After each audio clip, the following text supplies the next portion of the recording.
So, hello everyone, and welcome to another episode of Fulfillionaire's File, where we feature inspiring entrepreneurs, leaders, and experts who are making a difference in the lives of others.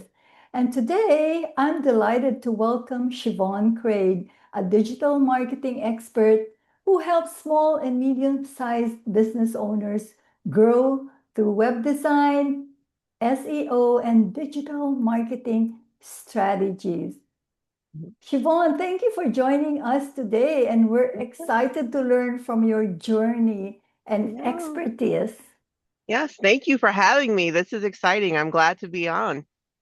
Same here. So, thanks for accepting the invitation. So, let's start with your journey. Mhm. Siobhan, tell us about your entrepreneurial journey. What inspired you to start helping businesses grow their online presence through website, web design, SEO, and digital marketing? Okay, yeah. Yeah, so my careers in general were in technology. And it really Mhm. started when I was in high school. So in high Yeah. school during a summer program, when I was 16, I learned how to create websites. And so later, those following 2 summers, I actually returned to that program. It was called BridgeNet in Bridgeport, Connecticut, where I'm from, to also help other students learn how to build websites as well before I went off to college. And when I went to college originally, I wanted to be a systems analyst and I wanted to be a programmer. And when I got to college, I quickly realized that was not the path for me. Mhm. And so I was fortunate enough to be able to work for the IT director at college and support the Microsoft Exchange, which is email environment, and two computer labs. And over the years, I once I left school, my career went into entry level help desk and IT management and tech services director. And I worked for small companies all the way up to Fortune 100 companies. And Mhm. kind of that commonality, I guess the Mhm. red thread of it is all that I interacted with people in a support capacity that were not like me, that were Mhm. not technical. And so interacting with those non-technical people for decades has really given me that kind of that keen honed in ability to interact with them and really explain things in non-technical terms, help them Mhm. understand that why clearly so they can really feel comfortable that something is happening for them and not Mhm. to them. Yeah. And Right. it kind of came full circle with the web design and really with the technology services because I love technology. I will never leave technology because I've loved it since I was a little girl. And so it really just kind of went full circle in pairing the things from my teen years with my overall career in seeing how I can then help small businesses because I'm a small business owner. I'm a small, Mhm. medium-sized business owner, and I understand those struggles because I went through those struggles. Mhm. That's the beauty Yeah. of that, having the hmm experience. So, what are the biggest mistakes or challenges you see small and medium-sized business owners making when it comes to establishing their online presence? That's a good one. Really, I think one of the biggest mistakes that they make is thinking that it's kind of just good enough. Yeah. Their challenges, the real challenges that they have is they want to make money, they want to make Mhm. more money, they want that flow of leads, they want the appointments. However, the business struggles because they're not getting found online. Their competitors are getting found online, but they're not. And they're not appearing in local searches or anything like that. So essentially, they're invisible. They want to do all these things. They want more appointments, they want more leads, they want more money, but they get these free or cheap online solutions that are just good enough in their minds to make things happen. And that's just not the case. if you could do just good enough and make gobs and gobs of money, everyone will be Mm-hmm. doing it. Mm-hmm. You know, Yeah. it, Yeah, it that's really it's crazy because it seems simple enough, but it's no, just not, it's it's not. not easy. It's not It's easy. not. And Yeah, I yeah. think that's really where they get tripped up at. Mm-hmm. And that's really where we come in, where Glass Web Services comes in. We really help them understand why just good enough is not enough, how So it's true. affecting them, their business, who their focus should really be on, what their actual options are for hitting their goals, like more appointments, like more money, um, when they could realistically and ethically expect results, where they should be focusing their time, their effort, their energy. Those are Right. the things those are the challenges, and those are really the things that they don't really think about as much. And so that's Mm-hmm. where we really come in and help them with that. Yeah, and aside from contacting you directly, what simple improvements can immediately increase visibility? You know, Increasing visibility, I think simple approach, yes. Quickly increasing it, mm, maybe not so much, Hmm. unless you're gonna pay for something like that. Um, Right. but I think if I could give some one, like one, just one tip, is just making sure your Google business profile is accurate, Yeah. making sure it's up to Yeah. date, making sure it's accurate, making sure you're staying on top of that. That is one thing that's pretty important. I mean, you have your business information, your website, your contact information, your hours, all that information is there. And you also want to focus on really making sure you're keeping images up to date. You are posting updates or any promotions you might have, because those things are really important because when people search, that kind of stuff Mhm. comes up. That's right. That's right. I Mhm, totally agree. mhm, And so, with technology and consumer behavior changing so rapidly, mhm. what digital marketing trends should business owners pay attention to in the next 12 to 24 months? Huh. Um, you know, Technology trends, they come and go because and that's the nature of a trend. Things are hot, then they're not. And while AI is the buzzword of choice lately, I really don't think it's a Mhm. buzzword. Mhm. AI is not going anywhere. Right. It's just going to evolve. Right. Just like any other technology, like the internet, like cell phones, like all those things, they didn't leave. They've evolved over the years of carrying that big, bulky cell phone that was this big to something that's about this big. So Yeah. they just evolve. And I think that's why what we do is we really focus on the foundational elements for people, because things that are trends, they'll Mhm. get you trendy results. Things come Right. and go. And the things that will not come and go that we focus on, that Glass Web Services focus on, is really three pillars of online growth. So it's visibility. Will they find you? Credibility. Will they trust you? And conversion. Will they take action? Mhm. Mhm. And Yeah. focusing really on those three pillars ensures that anyone we work with is able to see sustainable growth, not Right. short-term pumps and growth using Yeah. fads that will get them money now, because Hmm. that's usually what trends do. Trends, you can ride a wave of a trend and make a bunch of money now, but not 12 or 24 months from now. There's no And that's sustainability or long-term effect. Yeah. exactly. And Yeah. and when we partner with a business, we want to partner with them for the long term. And again, keeping those three pillars of online growth in mind, the visibility, the credibility, conversion, Hmm. that really ensures that we do that, because trends come and go, but real business partnerships, real sustainable growth for a small, medium-sized business, that should definitely not be a trend. I totally agree. Yeah. Yeah. So as business owners invest in marketing and growth, How important do you believe financial planning is in building a sustainable business?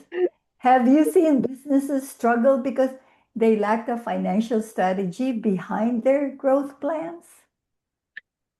Yeah, well, I was one of those business owners that struggled. Really? So yeah, Whoa.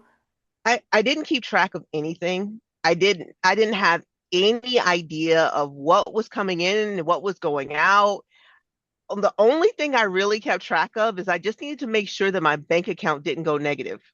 Yeah, yeah. That was it. And then, when tax time came up, I was scrambling, trying to get information together. And to get the tax, it was just such a headache, to say the least. And then I learned through trial and error and then interacting with financial experts and other things like that, like yourself, Mhm. Victoria. I learned that just those small amounts of time that I set aside for making sure that I really understood the numbers, ensured that I was creating a fund for my business for continuity, because that's huge. And a lot of business Yeah. owners don't really have that. They're just kind Mhm. of go, go, go, go, go. We'll figure it out later. Um, Yeah. but Yeah.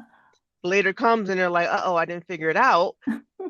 you know, So true. So true. yeah, Yeah, it's well, it's it's crazy.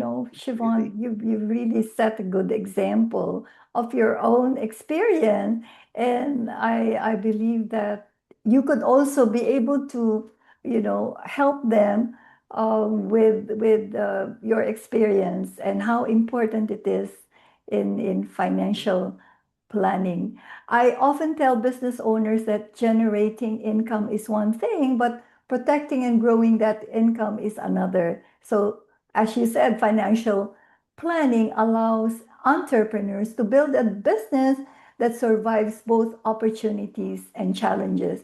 And you're there to help them with their website, with their SEO, with the visibility, credibility. However, along with that is, as you said, financial planning. Make sure that your business is ready for anything that may Hmm. happen. You have Yeah, the yeah, finances. And Siobhan, I think we did talk about this in the earlier meetups we had. Have you had any personal experience, either in your own business journey or through working with clients, or even yourself, that highlighted the importance of financial protection, emergency funds, or having a solid financial plan in place?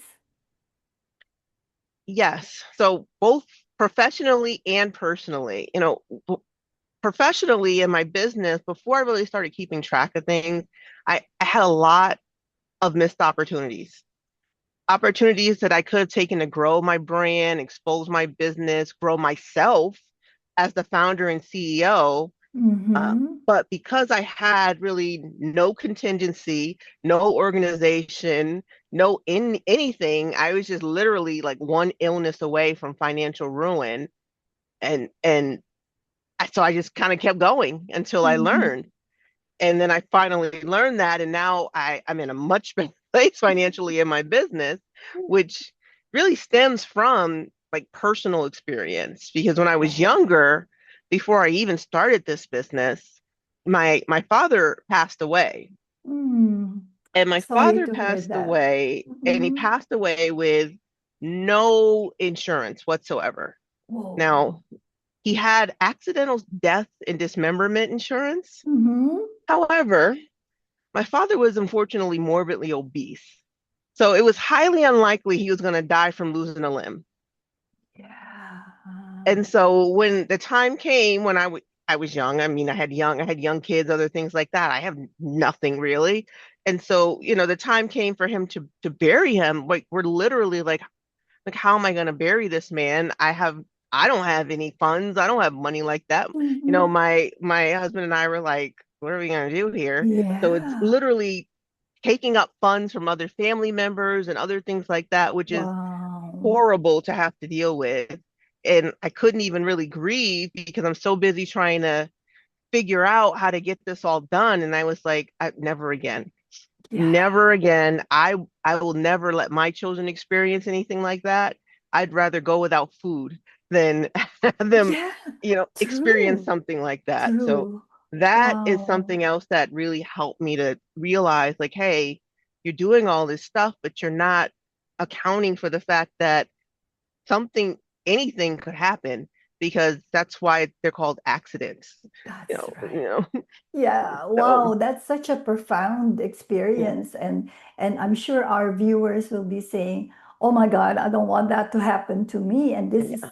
the reason why I mean, we met and we had this great connection, Siobhan, because you related to me your story and I could resonate. And I said, "Oh my God, Hmm. Siobhan had this experience and let the viewers know that you can't tell what's going to happen to you tomorrow.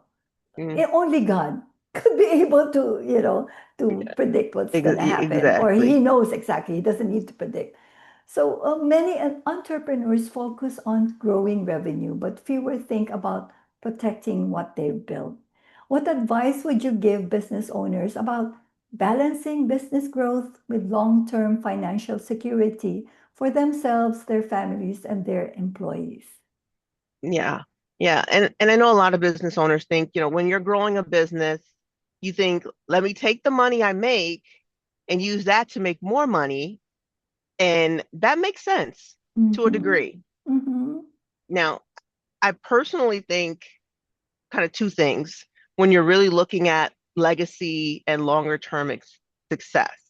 Like I mentioned, definitely having that contingency, money set aside. I mean, you never know what could happen, and having months worth of contingency because business can ebb and flow. Yeah. Things can happen. You could get sick. Anything can happen, but having that contingency to keep your business going can really mean the difference between, a tiny hiccup and closing your doors. And That's then, two, insurance. Now, I'm not an insurance agent, so I won't go into the different types of insurance, but really looking at what's right for you in your circumstances personally and in your business really, really should be done because you want to make sure you're kind of protected holistically. Because if you're starting a business, if you're in business, especially if you're like, hey, this is it, like this is my plan A, B, C, D through Yeah. Z. I don't have a fallback. Right. You want to Right. make sure that if something does happen, you have some way of recuperating from that, or your family has some way of recuperating from that. That's amazing, Siobhan. And if the viewers want to directly contact you, how could they do that, Siobhan? Yeah, so they can definitely contact me at Glass Web Services. Our number is 480-630-4441. And we work nationally, so United States and Canada, so they can Mm. contact us any for any reasons. And then also they can go to the website glasswebservices.com Mm-hmm. and they can use the contact us form. And we also have a 800 number as well, and just in Oh, case. So our yeah. 800 number, I had to look it up just real quick because I just got it. Eight three Mm-hmm. three Mm-hmm. 957 three Mm-hmm. three nine five. That's awesome. And Okay. there goes the Mhm. visibility, right? Yes, yes. You And make sure. Yeah. yeah, and if they're an email person, they can email me Mm-hmm. directly. It's Shvonne at Mm-hmm. glasswebservices.com, or S Craig in case you don't know how to spell Shvonne. S Craig, Craig. Yeah, well, that's awesome. So, Siobhan, if you could leave our audience with one piece of advice that will help them become more successful in their business with your guidance and your help and make them more fulfilled as business owners, what would it be? I'd say you're an individual that owns a business. Mhm. You are not an individual owned by your business. I love that. You know, Life does Wow. not stop because you're trying to grow your business. Incorporate time to breathe, or life will pass you by. Don't try to do everything yourself. You know, as an example, you could spend 6 hours in a day in your house repairing your hot water heater. Now, Mm-hmm. depending on the value of your time, that could total $600 worth of your time and effort. Or you could pay an HVAC person $150 and they'd be in and out of your house in an hour's top. Or even using Wow. a website as an example. I've had Yeah. business owners tell me they spent weeks working on their website themselves because they had to figure out and learn how to do it. Now, if you spend 40 hours in a month working on your website, depending on your business, you could easily have just spent thousands or even tens of thousands of dollars worth of time, effort, and money when you could have just hired a professional. And on top of that, while they're working on things, you're still working on your core business. There you go. Yeah. And so, I totally agree. Yeah. Yeah. mhm, So, Siobhan, thank you so much for sharing your expertise and insights with us today. mhm, You reminded us that building a successful business requires more than great marketing. It requires vision, strategy, resilience, and a commitment to long-term growth and protection. And to mhm, our audience, remember that true success is not only about making a living, but creating a life and legacy that is both prosperous and meaningful. Get in touch with Siobhan. I promise you that you will go a long mhm, way and learn so much because she's a person who really cares. She's somebody who would want to make you successful by guiding your hand and making sure mhm. that you go through the right direction. After Yeah. talking with Siobhan for several times, I said, this lady has a good heart. And that's what we need in business, somebody who really cares, not only because of the income or the profit, but more of the purpose. And that's what Siobhan is all about. Until next time, this is Victoria Ferrer with the Fulfillionaires File, helping you build success, significance, and fulfillment. Thank you for joining us. And again, thank you, Siobhan. Until the next time, hope we can have another interview. And Yes. take care. Yes. Bye, Bye-bye. everyone. Bye.